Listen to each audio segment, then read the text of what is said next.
latest Zack Snyder film, Rebel Moon Part 1, A Child of Fire, drops on Netflix this week. So let's talk about it.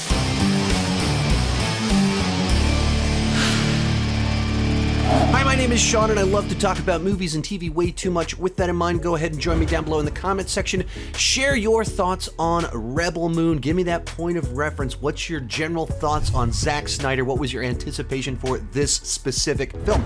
As for me, this was one of my most anticipated movies of the year since it was supposed to be Zack Snyder's take on Star Wars. I love Star Wars, and I find Zack Snyder to be an interesting director. Some of his movies are total misses.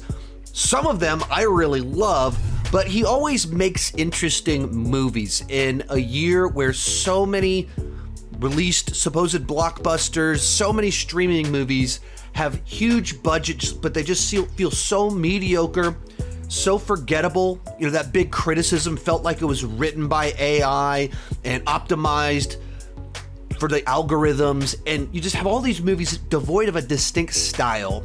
You can say a lot of things about Zack Snyder, but you can tell when you're watching a Snyder movie. He has an actual style, something he brings to the table that other people don't, and that makes him interesting.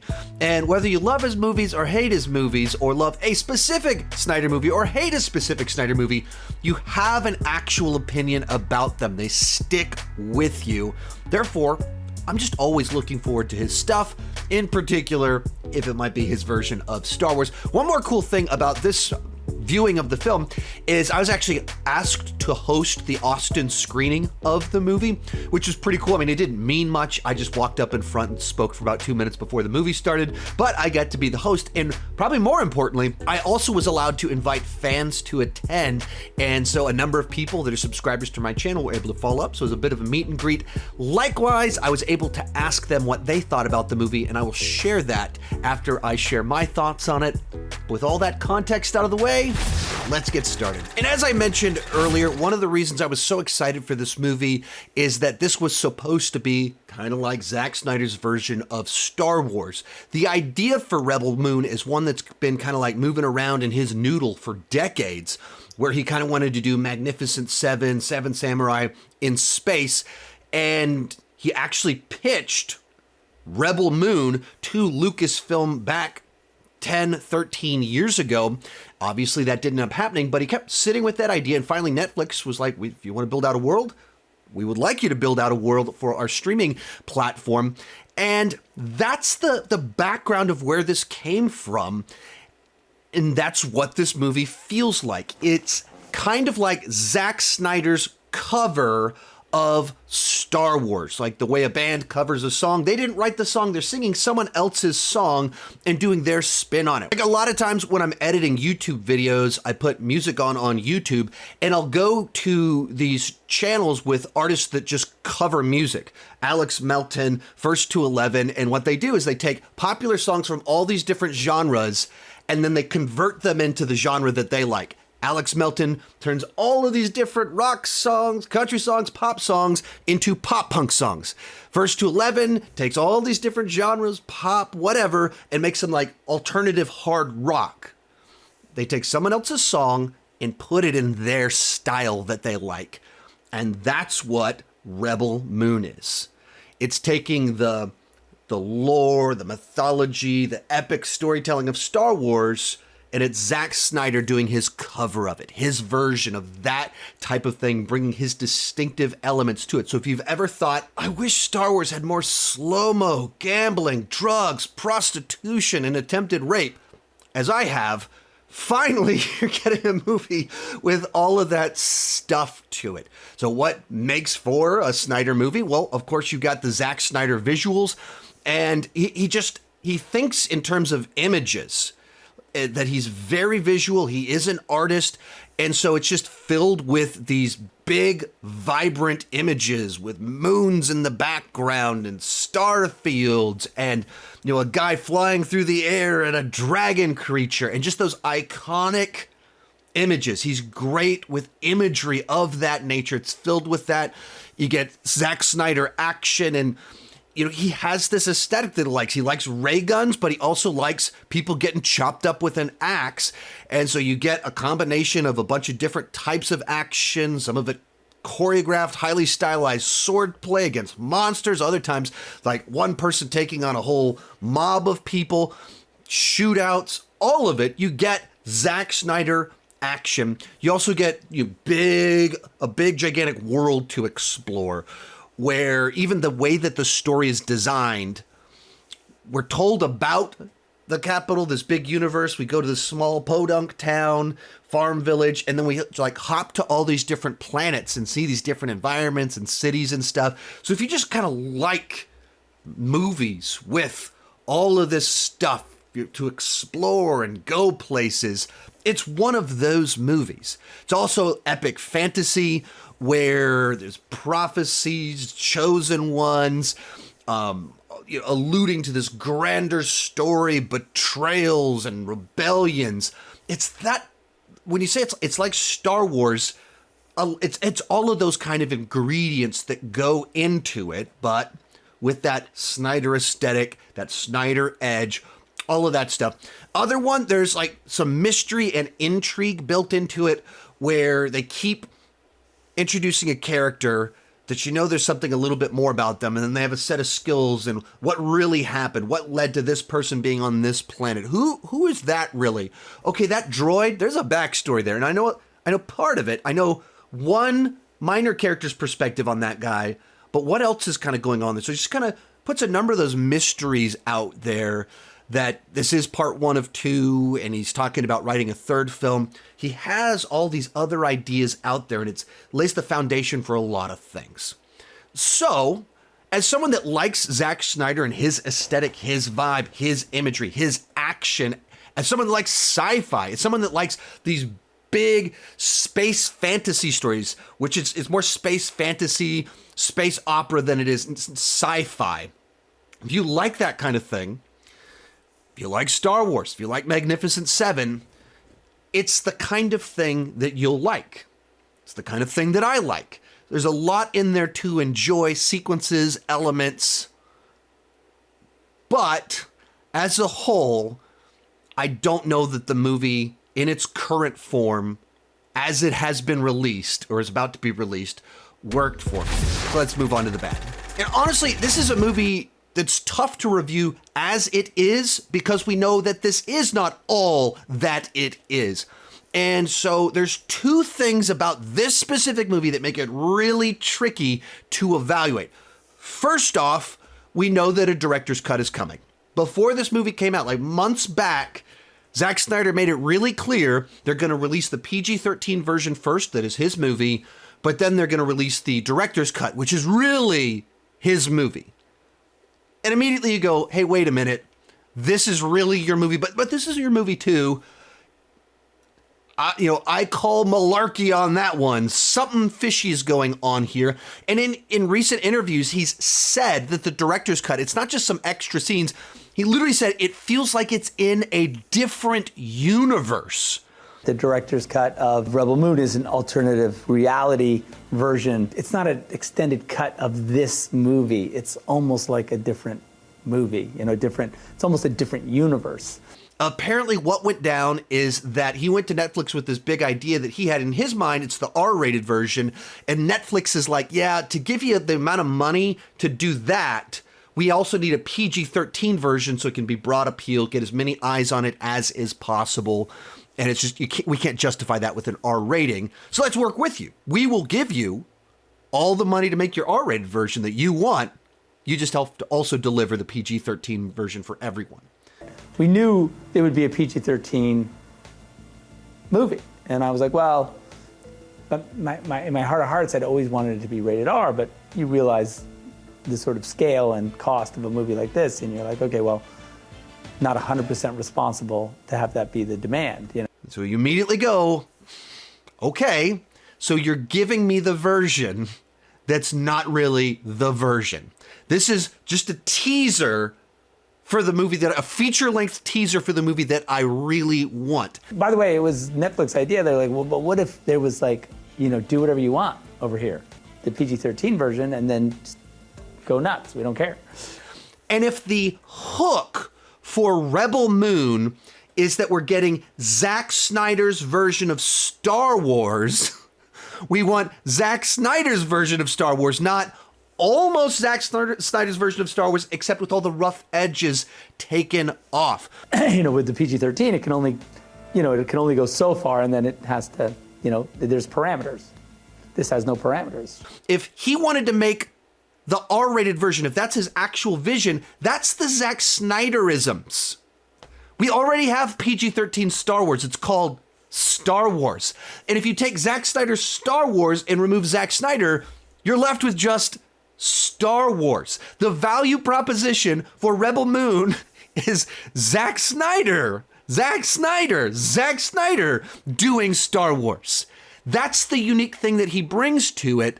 And the way that he described it is that his version, it's weirder, wackier, it's out there. It's kind of the fully realized, like, weirdo, heavy metal, bizarro land movie. And then they wanted the mainstream one. But we already have mainstream Star Wars. It's called Star Wars. So it feels like this version has all the downside of being a Star Wars cover, which is it's familiar, it's derivative, and it's lacking all the upside of Snyder's vision for Star Wars, because Snyder's vision, his edge, his flavor is missing from it. And it just feels like this odd, weird compromise in the middle between all of it.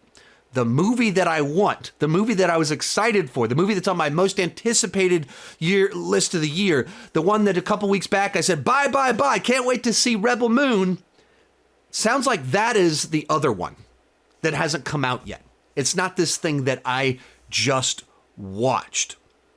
And it's also tough in light of Zack Snyder's history to not kind of assume the worst, that this was a little bit like Netflix trying to manufacture their own release the Snyder cut moment. And they're trying to like double dip. Like all the Snyder fans, they're definitely going to watch this as soon as it comes out. And then they'll go, what's the real version? And they'll watch that one when we drop that one too. It feels very much like it's shady.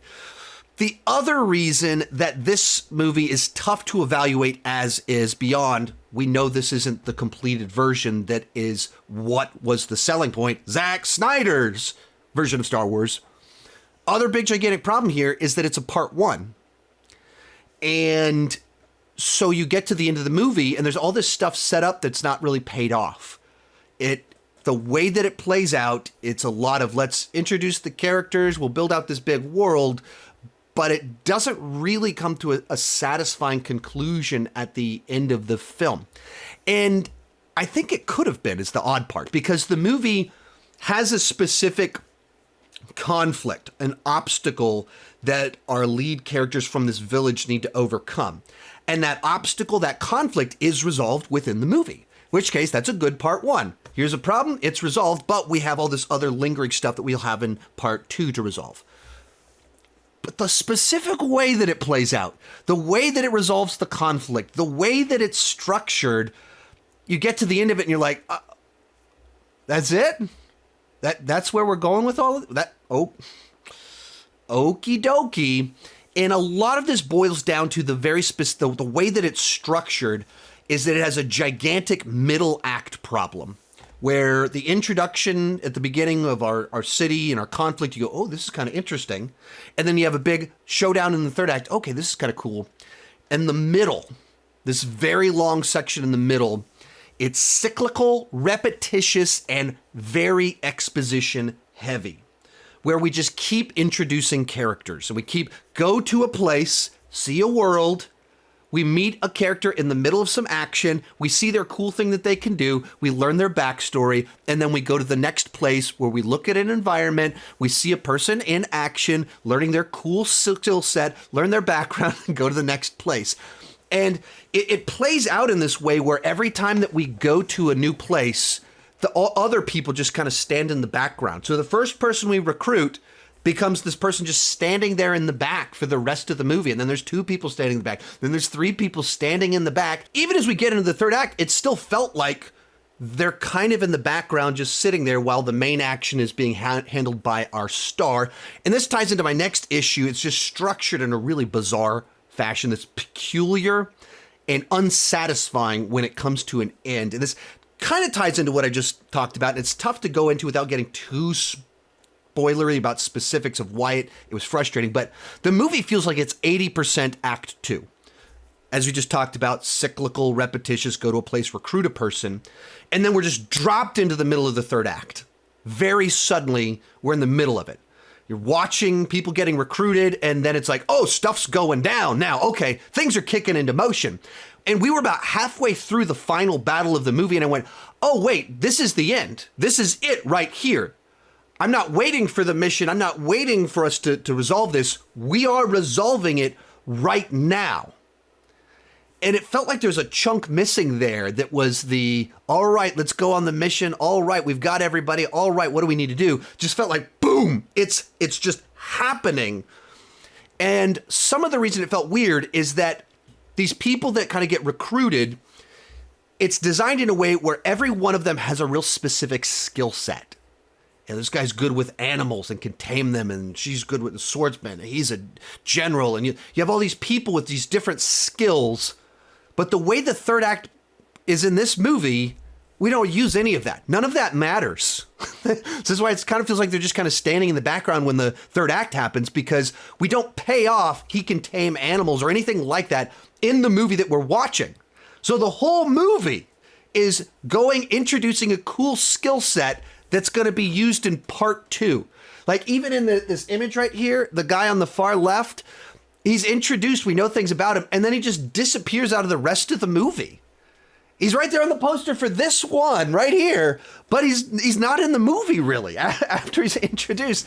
And you know it's going to be awesome. He's going to do something that's going to be really cool, but it's not in the movie that we're currently watching. So it's structured in a way that creates an expectation in this film that is not paid off on. Oh, they've got skills. I bet they're going to use them. Nope. What is that, Chekhov's gun? If you put a gun in Act 1, you better pull the trigger by Act 3. What is it? Is that how the phrase goes? Or Chekhov's gun?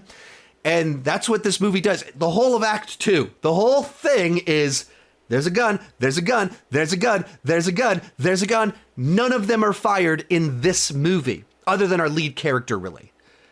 Be in the next one, but as a movie in and of itself, that makes for a very frustrating situation that's unsatisfying when you get to the end, because the whole thing was recruiting people with skills that they don't use.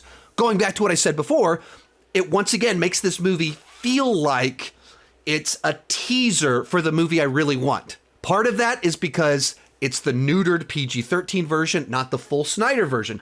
Part of that is because you just teased all these skills that they have, set all this stuff up, but it's paid off in part 2. So this movie doesn't deliver everything it promises to deliver. And I think I think some of this could have been resolved. There could have been a version where you paid some of this off in this movie while still having all the threads out there. And that goes into our next problem, the Snyder script problem. There's 3 credited screenwriters on this movie. One of them is Kurt Johnstad, who has worked on a lot of Snyder movies with him. The other is Shay Hatton, who worked on John Wick 3 and 4.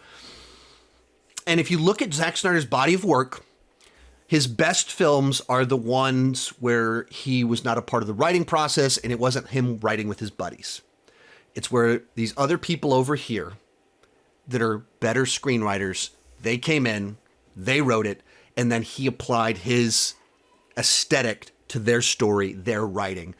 And you watch this movie, and it just confirms that as a writer, that is not what he does very well. And so there's just some very odd choices in this movie where it's so exposition heavy and repetitious in the middle. It doesn't pay things off that could have been paid off. And you go, if his big, broad story ideas handed to a great screenwriter, and then with his directorial style, it easily could have been the movie that we wanted it to be. And one of the things that I kind of thought in talking with some other people, what they kind of said is that it felt like this could have been a good TV show because there's so many characters, worlds to explore, even the way it's structured and the expectations of a movie versus the end of episode 3 or 4 of a TV show. It's awkward to have a movie that just has so many dangling threads that doesn't pay things off. But it's fine to get to the end of episode 4 and do that. And so maybe this would have worked better as an 8-episode Netflix event series or something like that. As is, it was frustrating. So I went into this movie very excited. Of course, I'd read the reviews, and so my expectations were tempered by seeing the Rotten Tomatoes score. And then having seen the movie, the Rotten Tomatoes score makes a lot more sense to me. And it's frustrating because it's not that there weren't a lot of things in this movie that I did enjoy. It's not that I don't like the idea of this movie. There's so much even in what's here that I go, yeah, that's what I wanted. And maybe the director's cut is pretty close to exactly what I'm hoping for. They just trimmed out too many plot things that fleshed out the story and just neutered it. They sanitized it. They took the Zack Snyder out of a Zack Snyder movie, and so you just get the duller bits to it. I like this song, I like this singer, but this version, it's not fully there yet for me. Maybe the director's cut will fix that, and maybe just having part 2 where it fully pays off a lot of the stuff set up in part 1, maybe that'll work for me. As is, I don't think this works as a movie yet. As I mentioned at the beginning, I was able to invite fans to this screening. Afterwards, I asked them what they thought about the movie. And their opinions were kind of all over the place, which I think is a good thing. Here's what they had to say. We just got out of an early screening of Rebel Moon. What did you think? It's disappointing. It was very good. I wanted to love it, and it was okay. I thought it was pretty good. I had a really good time with it. Kind of felt like Rogue One, but with a bit more teeth. It was decent as far as a sci-fi thing. It felt very convoluted, very self-important. I think Lucasfilm missed out a little bit. Aside from a rushed third act, that action was really solid. Visually, it's breathtaking. The effects are really great. Some really amazing action sequences. The first act and the last act are great. Middle was a little bit too much exposition heavy. Third act of the film saves it. There's definitely some weird choices that they made with this. Felt very kind of bloated. Story-wise, I just never connected to anybody. The slow-mo, some parts of it, I wasn't a big fan I of. think it would probably work better as a TV show. If you were not a fan of Zack Snyder, you're probably not going to have a really good time with this movie. Fan of Zack Snyder, you'll like the movie. I think this is going to be a good one. Enjoy the Netflix. Overall, I really enjoyed it. I liked a lot of things in the movie. As a movie, really disappointing. If there's a better version, they did an incredible disservice releasing this instead of the full version. Real quick before I give you my final thoughts, remember to join me down below in the ranking. Let me know, what did you think about Rebel Moon, and what is your anticipation, expectation for this director's cut, as well as part 2, all of that fun stuff. Also, I won't be doing an updated Zack Snyder ranking this month in full video form, since I'll be doing that in a couple months when part 2 comes out, but you can check out my previous ranking right up here. Unfortunately, as is, I don't think I can recommend this film. I'm actually quite confident that I will enjoy the director's cut a lot more, and that's a film that I imagine I will be able to recommend to people. I think Netflix and Snyder tripped themselves by choosing to deliver the compromised version of the film first. That doesn't give a very good first impression. It doesn't give Zack Snyder fans like myself what we actually wanted from his version of Star Wars. And we got a version that has his faults as a writer and storyteller. It has all the parts where it's just derivative, too derivative at times, of Star Wars, Magnificent Seven, A Bug's Life. And it doesn't have enough of his strengths in his unique vibe, aesthetic, and what he brings to the table. Overall, it's only a C on the entertainment scale, a 6.5 out of 10. And this is for Snyder fans only, but honestly, you probably just want to wait for the real version of the film that's going to come out in a few months. That's the movie that Zack Snyder fans are waiting for. And if you're not a Zack Snyder fan, I don't think the PG-13 version is going to win you over to this film. So I wish I loved it. I didn't. I'm still optimistic for the director's cut. You can check out my ranking of his other films right over there. Thank you so much for watching. Keep talking movies and TV too much. Bye-bye.